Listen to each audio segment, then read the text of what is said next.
Hey guys, it's May from Markets with May, and in this episode, we're going to be talking about my top CEO draft picks for Twitter. Now, finding a new CEO for Twitter is top of mind for all Tesla shareholders. It's been very interesting to watch the news flow coming out. Everything from what I would consider not a very creative discussion about who would be the CEO of Twitter, to even comments from Elon out of frustration that discuss how hard it is to find someone with the right experience level and capabilities. Now, despite all the haters, I think that there's lots of reasons why someone should want the role of CEO of Twitter. And I'm going to go through that first, my 6 top picks for CEO. And then as a bonus to Tesla shareholders, I'm going to talk about how I think he should finance executive compensation in a way that also takes pressure off of Tesla's stock. So hopefully you'll stick around to the end to hear what I have to say on that. But before we get into that, I have to give the classic disclosures. Past performance is not indicative of future returns. This is not investment advice. This is for education purposes only. I also will disclose that I am a shareholder of Tesla. 2 shout outs, one to Gurula.app. Money goes where it's treated best. Check them out in the show notes below if you want more information. And also a shout out to AN Publishing, David Knowles, who I consider a good friend, and I interviewed him early last year. Really helped me to solidify some of these potential CEO candidates. So definitely owe a little bit of thank you to him. Now let's get into my CEO draft picks for Twitter. Now let's just get one thing straight. For all the haters, if Twitter were to shut down tomorrow, most news organizations would be up a creek, because we all know that Twitter is a primary source of news for a lot of news organizations who have essentially whittled their journalistic staff down. And the second thing I would just like to get straight is, as much as everyone likes to paint the previous management team as complete angels, they weren't good at their job. Twitter was not a well-run company, and the new CEO, who had just come in 6 months prior, had announced a strategic plan that was really questionably going to ever allow Twitter to be profitable. So you've got Twitter, which was right in the middle of its turnaround. You've got Elon, whatever he's doing is creating this feeling that Twitter is going bankrupt or has no value. And you still have most of news media using Twitter to either source ideas, find original material, otherwise supplement the fact that they've spent almost nothing on their journalistic staff for the last decade. And then you've got the Tesla shareholders who are pissed out of their mind because Elon has conducted a series of massive sell-offs on the stock that has put so much pressure on it that it is now at a valuation that even fundamental investors are like, hey, that's actually cheap. So yeah, I could sell my stock to express my dissatisfaction with what's been happening in the near term, but it's hard for me to do that because at these valuations, I think it makes no sense to do that. What I'd like to do instead is address something that you've posted in Twitter, Mr. Musk, which is that you can't find any good candidates to be CEO. In fact, I think that there's lots of reasons why you would want to demonstrate clearly in this marketplace that you can turn around a media company. And that is because, in general, if you look at what's going to happen in media for the next 5 years, anyone that can demonstrate this will have their cherry pick role to be CEO of whatever company they want to be CEO of. In other words, if you look at the entire landscape of media, a lot of it is a hot mess. And any CEO that can cut their teeth and demonstrate their worth on Twitter is going to be valuable for decades to come. And while the initial list that I collected from my friends' discussions had closer to 15 candidates, we whittled it down to 6, and we really prioritized 3 criteria. The first criteria is whether or not they're a turnaround CEO. You know, an operational CEO, a cost-cutting CEO, they're not the same as a true turnaround CEO. The second criteria was whether we felt they could innovate effectively in the coming changes of the media landscape. And the third criteria is whether we thought they could get along with Elon Musk. That's a real thing, and he'll always remain chairman of that company. So that kind of is what it is. My number 6 candidate is Justin B. Smith. And in fairness, he's tied with my number 5 favorite candidate for CEO of Twitter. Justin B. Smith is currently a founder of a company called Semaphore. But before that, you'll know him as the CEO of Bloomberg Media. He was CEO from 2013 to 2020. He was really known from bringing it from a business that was primarily based on Bloomberg terminal subscriptions to what it is today in digital media.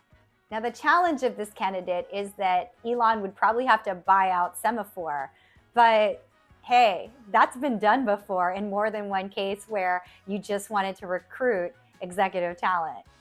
Now, some of you might be thinking, but wait, May, Bloomberg Media is just a subsidiary within the greater Bloomberg brand of products. Do you think that he really has what it takes to be a standalone CEO of a company that doesn't have that support?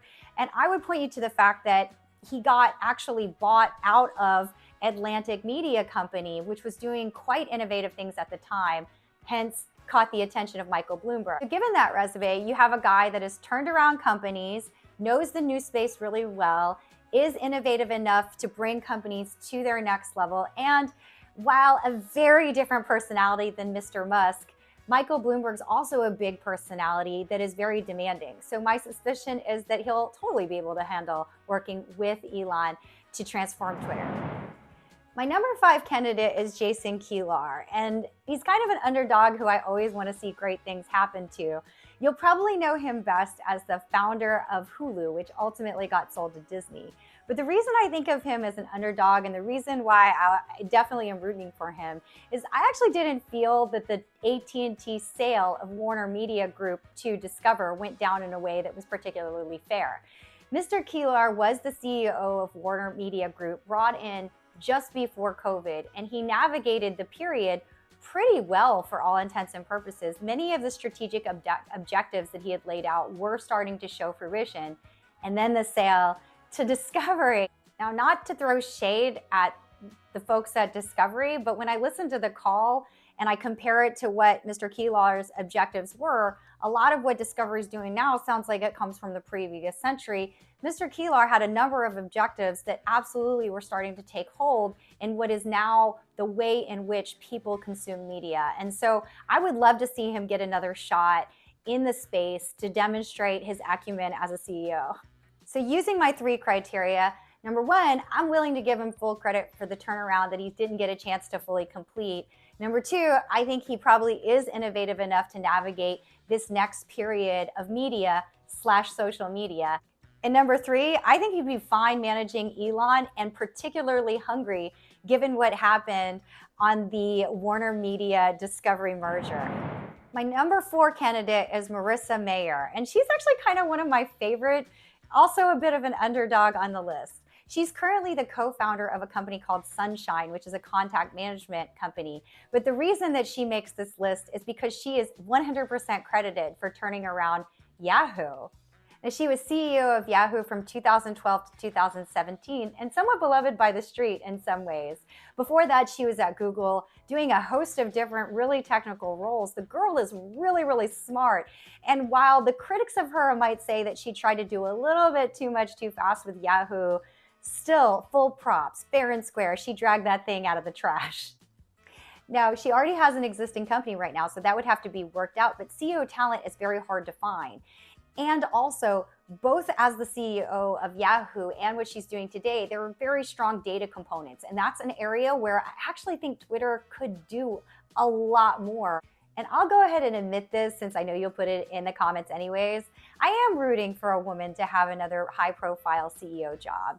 But nonetheless, this woman is very, very qualified, and I think she could do great at it. And finally, do I think she can handle Elon? Well, if you look at her resume, she's worked in Silicon Valley her entire life, primarily with male-dominated industries. So I think she should be okay to manage through that. Now, my number 3 pick is Kevin Mayer. And in a lot of ways, he's also a little bit of an underdog pick. Kevin Mayer had this amazing career at Disney. He was chairman of direct-to-consumer. And when Bob Iger stepped down and he wasn't named the next CEO, he left. I mean, that happens a lot of times. And he landed at TikTok as the CEO of US. But because of the various political things that happened as relates to TikTok, that ended that role rather abruptly. Now, he is someone of significant executive acumen, and he's currently the chairman of Dance Group, which is easier to navigate if someone was trying to court him over to Twitter. Now, let's go through my 3 criteria. Do I think he could navigate a turnaround? You know what? I think he's got a better than decent shot There's not a direct evidence of turnaround acumen, but given the constant state of evolution that Disney has been under and the amount of years he was there, I actually think he'll do just fine with that. Second, do I think he's adequately innovative? Yes, because the division that he worked in, direct-to-consumer, was cutting edge of what they were trying to do. Finally, do I think he could get along with Elon? For sure. I mean, there's big personalities at Disney, and also, given what's transpired in recent years, I think he'll be super hungry to demonstrate just how strong an executive he is. Now, these last two are an absolute long shot, but I love them as candidates because even more than the other candidates, their resumes would absolutely attract you a lot of executive talent to turn Twitter around. The first one is Jeff Weiner. Now, Mr. Weiner is almost too qualified for this role in some ways, but he was CEO of LinkedIn, sold to Microsoft in 2016, and he remained the CEO until about 2 years ago when he essentially passed that role onwards and just became the chairman of the company. Now, LinkedIn may not seem like an obvious social media company, but in fact, if you look at how it's evolved since being acquired by Microsoft in 2016, you'll recognize that there are many components that could be highly beneficial to a company like Twitter. First, there's the news feed, and that looks an awful lot like Twitter Lite, if you will. Twitter clearly does things above and beyond that. But also, LinkedIn itself, after becoming a part of Microsoft, really doubled down on data strategy. And that experience, understanding, and knowledge could absolutely help a company like Twitter. Now let's go through the three criteria. Number one, do I think he could navigate the turnaround? Well, technically, he's not known as a turnaround specialist or a turnaround CEO, but what he's done with LinkedIn is quite phenomenal. That means that on the second criteria, is he adequately innovative to understand where the puck is going? Yeah, he definitely is. And also, given his resume, it would really be helpful for Twitter to find the executive talent that it's going to need for this next phase. Now, do I think Jeff Weiner and Elon Musk would get along? This one's harder to tell. The man is a phenomenal personality and a great leader, so it would be interesting to see if the two would mesh. That one I would say is an unknown. Regardless, if you could get Jeff Weiner, that would be amazing, Elon. I would be really stoked. Now, my final number one draft pick for CEO of Twitter is Cheryl Sandberg. Now, it was actually David at Grula that suggested Cheryl to me, so I won't take credit for that. But I do think that if Mr. Musk could get Cheryl Sandberg on board, this would absolutely stem any executive departures and also attract talent. So I am a fan of this one.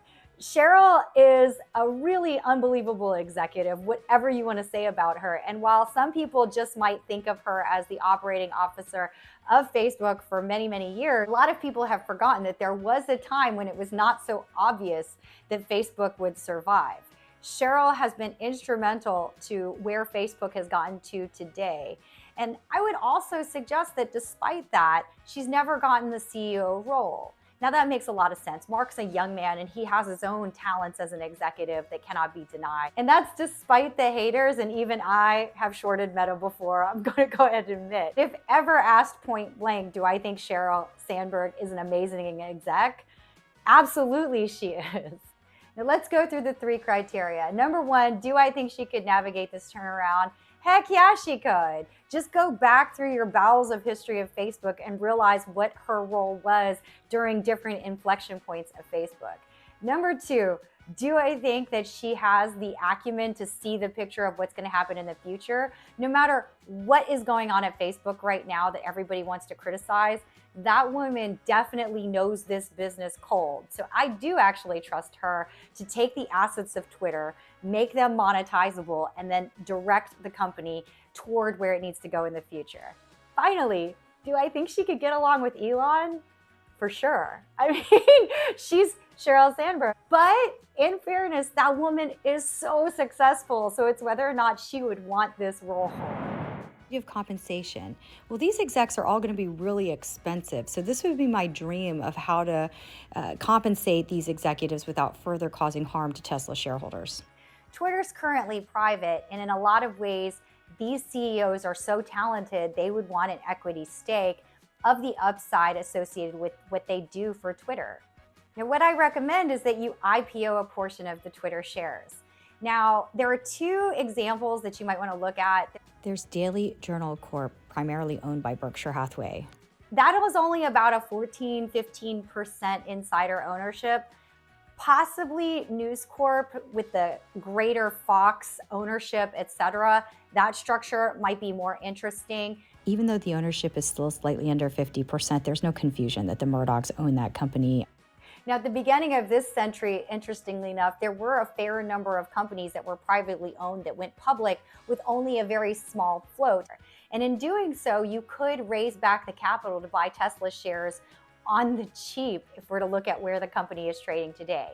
This would obviously make us Tesla shareholders super happy. That's all I have for this episode, and I would love to hear what you thought of my picks. And if you happen to have a better pick for CEO, stick it in the comments below. Mr. Musk could use all the help he can get, and so can the Tesla shareholders.